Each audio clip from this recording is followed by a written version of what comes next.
Muy bien, hermanos, vamos a ver la lectura de la palabra del Señor en el Evangelio según Mateo. Y vamos a leer en el capítulo 27. Mateo 27 a partir del versículo 37.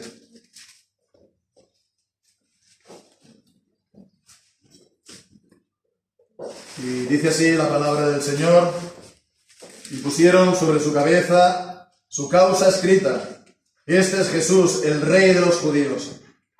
Entonces crucificaron con él a dos ladrones, uno a la derecha y otro a la izquierda. Y los que pasaban lo injuriaban, meneando sus cabezas y diciendo: Tú, el que derribas el templo y en 3 días lo reedificas, sálvate a ti mismo. Si eres hijo de Dios, desciende de la cruz. De esta manera también los principales sacerdotes, escarneciéndolo con los escribas y los ancianos y los fariseos, decían: a otro salvó, pero a sí mismo no se puede salvar. Si es el Rey de Israel, descienda ahora de la cruz y le creeremos. Confió en Dios, líbrelo ahora, si lo quiere, porque ha dicho: soy hijo de Dios. Lo mismo también lo injuriaban los ladrones que estaban crucificados con él. Amén. El Señor bendiga su santa palabra. Entre los mismos hombres, pues muchas veces se previene que las cosas no son como aparentan ser, ¿no? Como dice el dicho, que las apariencias engañan. Y bien, pues si en algún momento esto fue verdad, eso fue en el momento de la muerte de nuestro Señor Jesucristo.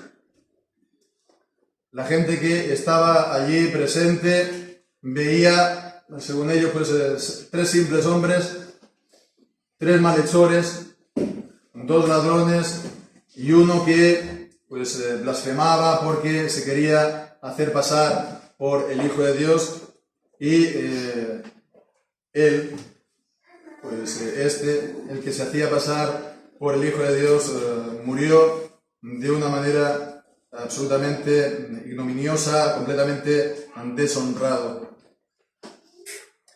Y fijémonos, esto ocurrió apenas unos días después de que él entrase a Jerusalén y todo el pueblo lo aclamase con palmas y salieran diciendo: Hosana al Hijo de David, reconociéndolo, por lo tanto, como rey en Israel, apenas unos días antes.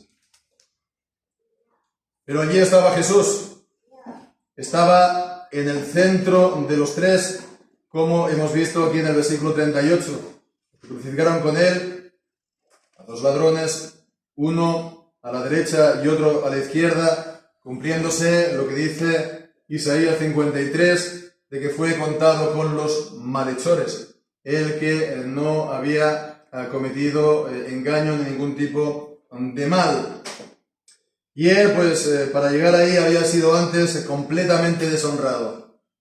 Él había estado primeramente, pues, con Herodes, con Pilato también. Y bien, después vemos que en el versículo 27, después de haber soltado, por cierto, a un malhechor, a Barrabás, a cambio de él, entonces los soldados del gobernador lo llevaron a Jesús al pretorio y allí lo desnudaron.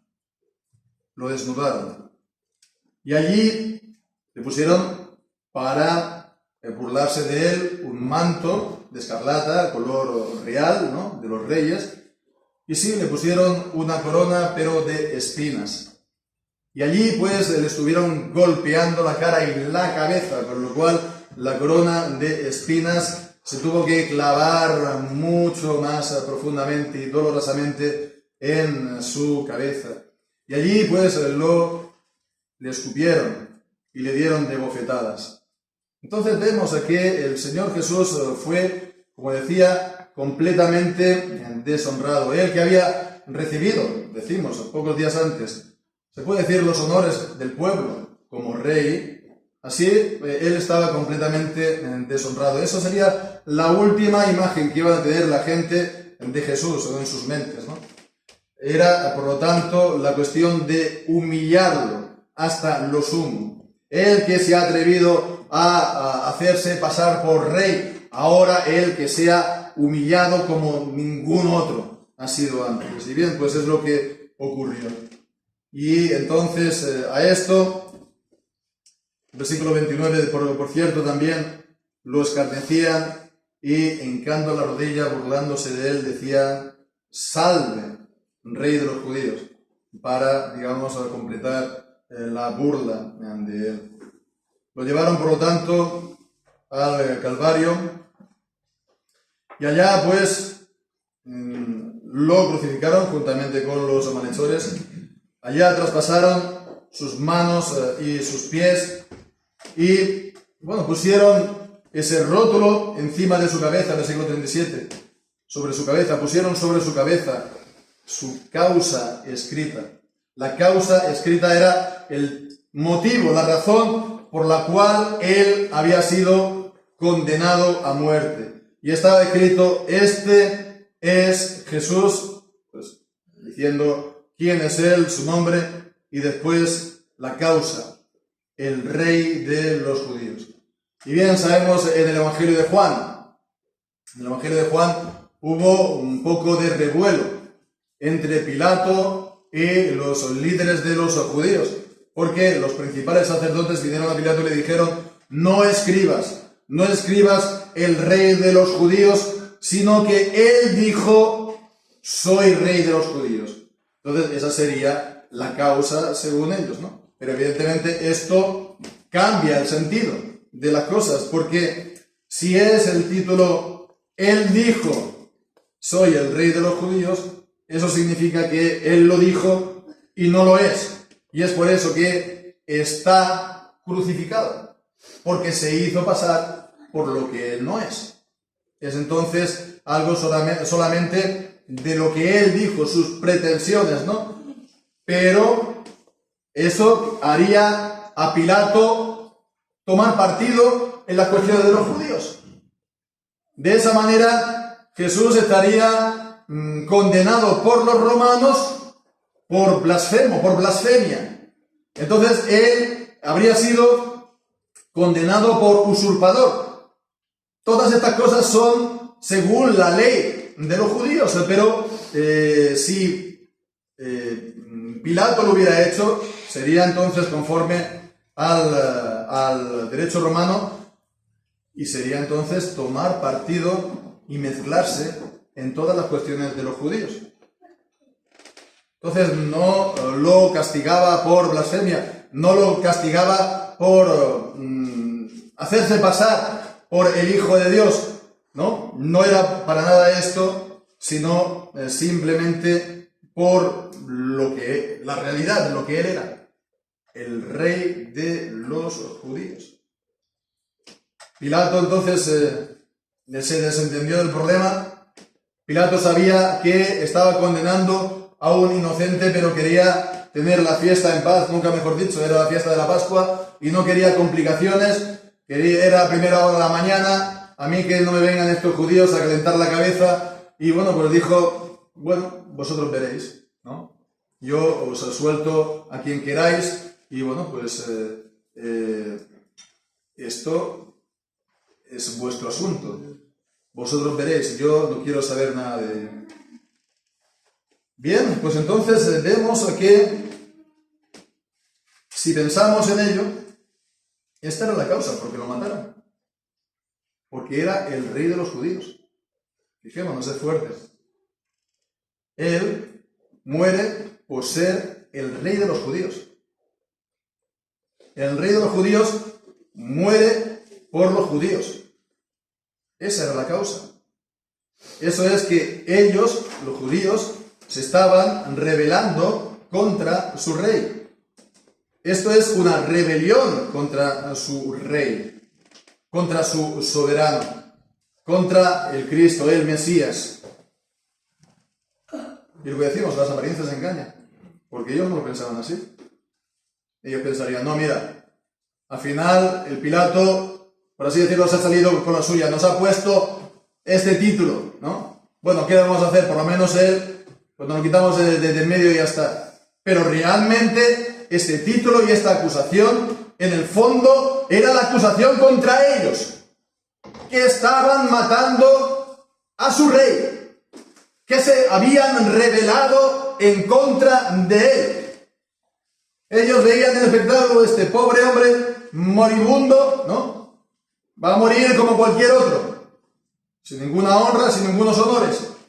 Pero ellos eran los pobres, y ellos eran los, más que moribundos, los muertos, porque estaban en la muerte y en el pecado más atroz, el pecado más terrible de haber entregado al Hijo de Dios, a Dios hecho hombre.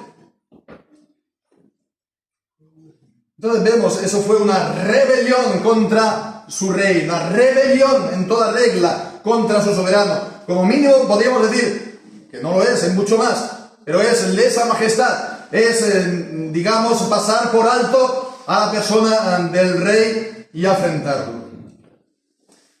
Y bien, pues estamos viendo, lo vemos, ¿no? Acerca de la deshonra de Jesús en la cruz. Es cómo estamos viendo hoy este texto. Y en este versículo que viene a continuación, nos enseñan cómo esa deshonra fue completa, fue sistemática, fue total por parte de ellos, por parte de los judíos que estaban allí presentes. Y bien, pues muchas veces, sobre todo para la Semana Santa, o sí, como se quiera llamar, la Semana Santa, se hacen las predicaciones de las 7 palabras de Jesús en la cruz, ¿verdad? Conocemos las 7 palabras distintas de Jesús estando en la cruz. Bien, pues aquí en este pasaje se podrían sacar un mensaje de las 3 palabras, no de Jesús, sino de los judíos en contra de Jesús, que deshonran a Jesús. Hay 3 palabras distintas en estos versículos. 3 palabras que hablan de los ultrajes de distinta manera que está recibiendo aquí Jesús. En primer lugar vemos en el versículo 39. Los que pasaban lo injuriaban, meneando sus cabezas. Injuriaban, vemos. Y literalmente la palabra es blasfemaban. Blasfemaban. Los que pasaban estaban blasfemando de Jesús, diciendo literalmente: el que derriba el templo y lo reedifica, el que derriba el templo y en 3 días lo reedifica, sálvate tú a ti mismo. Y añade: si eres hijo de Dios, desciende de la cruz. Si eres hijo de Dios, desciende de la cruz. Esta frase, si eres hijo de Dios, haz esto, ¿a qué nos suena? No es la primera vez que lo vemos en los evangelios, no es la primera vez que lo leemos en Mateo. Efectivamente, son las palabras de la tentación del diablo a Jesús, por lo menos las 2 primeras tentaciones en el relato de Mateo. Si eres hijo de Dios, ordena que estas piedras se conviertan en pan. Si eres hijo de Dios, lánzate del pináculo del templo, ¿no? Ya Él enviará a sus ángeles, ¿no?, acerca de ti para que no te pase nada. Si eres hijo de Dios, haz esto. Haz lo que yo te digo. Haz lo que yo te estoy, no vamos a decir ordenando. Pero vemos aquí esto trastoca completamente las cosas. Porque entonces es el hombre quien le está diciendo a Dios lo que tiene que hacer sobre la base de si eres hijo de Dios. Me lo tienes que demostrar haciendo lo que yo diga. Soy yo quien pone las condiciones. ¿Vemos? Esto en el fondo es el colmo de la impiedad. Esto es el hombre pecador en su estado máximo. Esto es una blasfemia. Esto es un desafío consciente a Jesús. Esto también, por supuesto, es una tentación diabólica. Y Jesús estaba siendo tentado por el diablo, estando en la cruz, por boca de ellos. Era una tentación del diablo por boca de todos que le decían: si eres hijo de Dios, desciende de la cruz. Una blasfemia. Segundo, vemos a continuación también en el versículo 41, y esta vez es más bien los líderes religiosos, los principales sacerdotes, con los escribas y los ancianos y también los fariseos. Y les dice entonces, escarneciéndolo. Lo estaban escarneciendo. Y bien, pues esta palabra simplemente significa burla. Significa burla. Y bueno, es por ejemplo la misma que se utiliza en el pasaje del Evangelio de aquella persona que edifica una torre y que tiene que calcularlo antes. No vaya a ser que ha comenzado la obra y después ve que no le alcanza y la gente que lo ve, que ha comenzado a edificar y que no ha conseguido acabarlo, se burle de él, dice. Entonces esto es una burla, ¿no? Una burla. A otros salvó, pero a sí mismo no se puede salvar. Como aquel que comienza una torre y no la puede acabar. Él ha hecho grandes cosas, pero vemos, se le ha acabado ya. Ya se le ha acabado esto. Ya se le ha acabado. ¿Será que Dios lo ha abandonado? ¿Qué será que Dios lo ha dejado? Entonces, en todo caso, es una burla en contra de él. Y también vemos, viene a ser lo mismo, porque es también otra tentación del diablo. Versículo 42. Si es el rey de Israel, como dice el título, descienda ahora de la cruz y le creeremos. Lo mismo, ¿no? Me tienes que demostrar que tú eres el rey de Israel. Él había hecho innumerables obras de poder, había hecho innumerables prodigios y milagros, había sanado a muchísimas personas y nadie lo podía negar. Había multiplicado los panes y los pescados, como hemos leído. Había hecho prodigios de calmar las tormentas, los vientos, las olas, como también hemos leído. En fin, había resucitado muertos. Pero ahora ellos tenían que, Jesús tenía que plegarse a lo que ellos estaban diciendo. Si eres el rey de Israel, desciende de la cruz. Desciende ahora de la cruz y le creeremos. Fijémonos, ¿no? La maldad de poner condiciones a Dios para que creamos en Él. Que me vaya bien esto y creeré. Que apruebe tal examen y creeré en Él. Que, no sé, que me case o que, pues no sé, que encuentre trabajo o cualquier cosa. Normalmente de esta vida, ¿verdad? De las cosas de esta vida. Y creeré. En todo caso, seguimos. Somos nosotros entonces los que le estamos dando, poniendo las condiciones. Y eso es invertir completamente las cosas, porque Él es el Rey y nadie puede decirle a Él qué haces. Y nadie puede darle a Él ni mucho menos órdenes.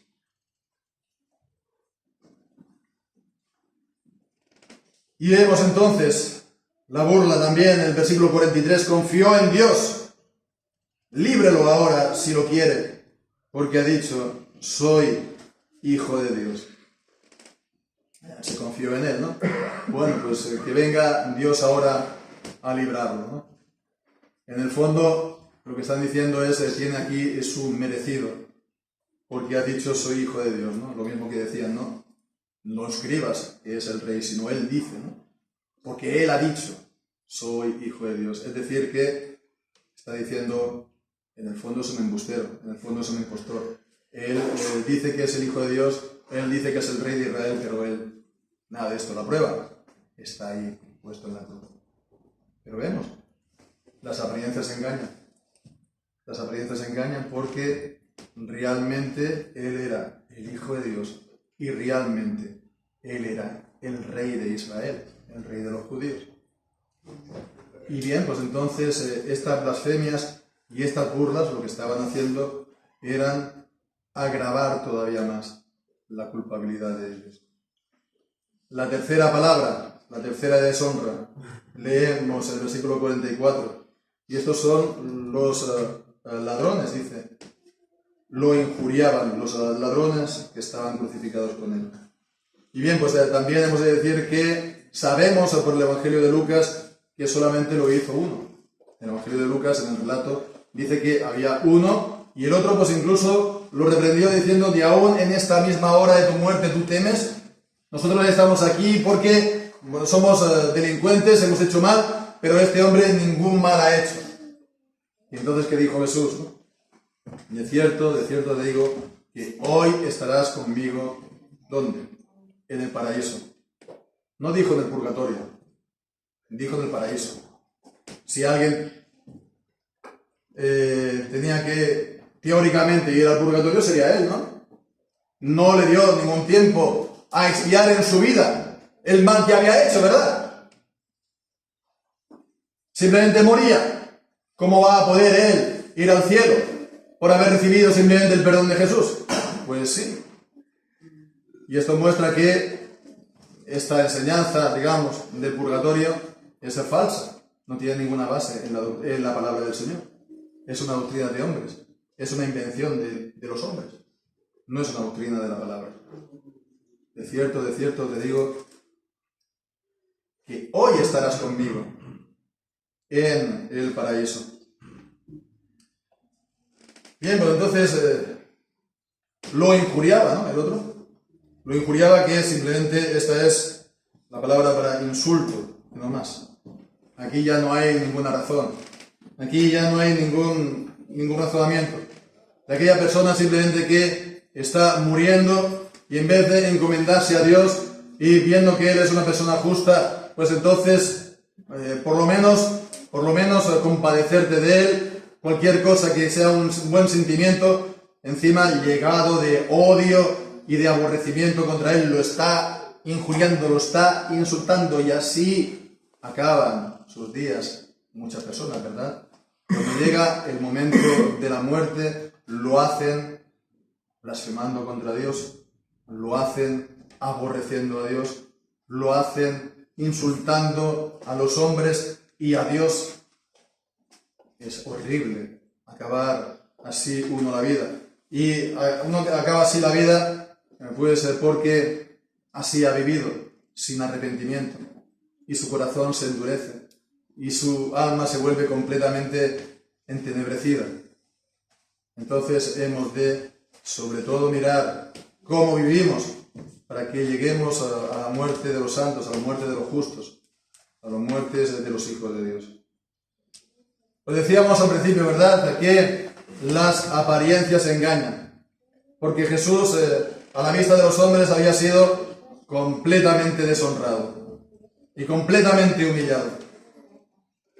Había sido acusado y condenado injustamente, habían preferido a criminales encima de él, habían hecho la parodia de que él era el rey, lo habían entonces humillado y pegado y escupido, etcétera, etcétera, le habían blasfemado, se habían burlado de él, lo habían insultado, y sin embargo, lo que estaba ocurriendo ahí era todo lo contrario de lo que la gente estaba allí viendo, o lo que la gente estaba pensando. Primeramente, el título era verdad, como hemos dicho. Él era el rey de los judíos. Y esto era la causa de su acusación y de su más grave pecado. Pero al mismo tiempo que Jesús llevaba ese título sobre la cabeza que todo el mundo veía, Jesús también tomaba un acta que la gente no veía. ¿Y cuál es ese acta? Y dice en Colosenses capítulo 2 que es el acta de nuestros pecados. La tomó Jesús y la clavó en la cruz. Clavó el acta de nuestros pecados, por los cuales Jesús moría. Esa era la razón y la causa de su muerte. Comprar nuestro perdón y nuestra salvación. Y también, como hemos visto, el diablo estaba hablando por la boca de las personas que estaban allí blasfemando, burlándose, etcétera, etcétera. Y sobre todo lo estaban tentando a que bajase de la cruz. Sin embargo, al mismo tiempo Jesús estaba venciendo al diablo. En Colosenses capítulo 2, en el versículo 15, dice que Él despojó a los principados y a las potestades. Él los venció completamente, de manera que ahora el diablo no nos puede acusar por nuestros pecados, porque Jesús mismo dio su vida por ellos. Y si Él, el mismo Hijo de Dios, murió por nosotros, ¿quién acusará a los escogidos de Dios? Dice Romanos 8.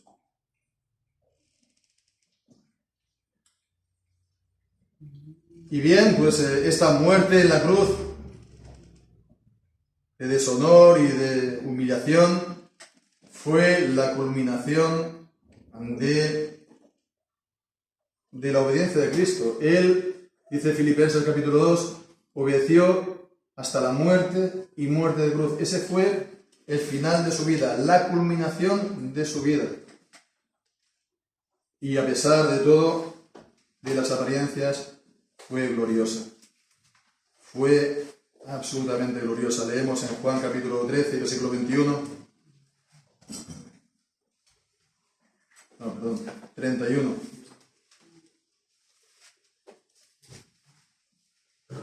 Cuando Él hubo salido, Jesús dijo: ahora es glorificado el Hijo del Hombre y Dios es glorificado en Él. Si Dios es glorificado en Él, Dios también lo glorificará en sí mismo y enseguida lo glorificará. Esto en el momento en el que ya se abalanzaba, pues el momento de su pasión y de su muerte. En la última noche era el momento en el que Jesús iba a ser glorificado, porque Él iba a cumplir el propósito que el Padre le había encomendado y lo hizo victoriosamente. En Juan capítulo 12 y versículo 32 leemos: si yo fuere del levantado de la tierra, a todos traeré a mí mismo. Y esto decía, dando a entender de qué muerte iba a morir. Que iba a morir entonces levantado de la tierra, en un madero, en una cruz. Y sí, por una parte, de esa manera Jesús estaba tomando para sí, se hacía suya, la maldición de la ley. Maldito todo aquel que muere en un madero. Pero al mismo tiempo vemos que era el momento de su glorificación, porque de esa manera Él hacía la obra de la salvación que ahora está anunciada a todas las naciones, a toda criatura que está debajo del cielo, y es entonces el medio de salvación por el cual los amados de Dios y los elegidos de Dios son llamados para Cristo y son atraídos para Cristo. Y de esta manera Él es glorificado como el Salvador, como Él también será glorificado en el último día como el juez que ha de juzgar a los vivos y a los muertos, a los que lo han reconocido en esta vida, para entonces que estén con Él en los cielos nuevos y la tierra nueva para siempre, y aquellos que lo han rechazado, pues para lanzarlos al lago de fuego y azufre para siempre también. Y todo esto, pues vemos, era para obtener nuestro perdón, el perdón de nuestros pecados. Fue necesario que fuera así. Era necesario porque la justicia de Dios se tenía que cumplir para que la misericordia de Dios perdonase nuestros pecados.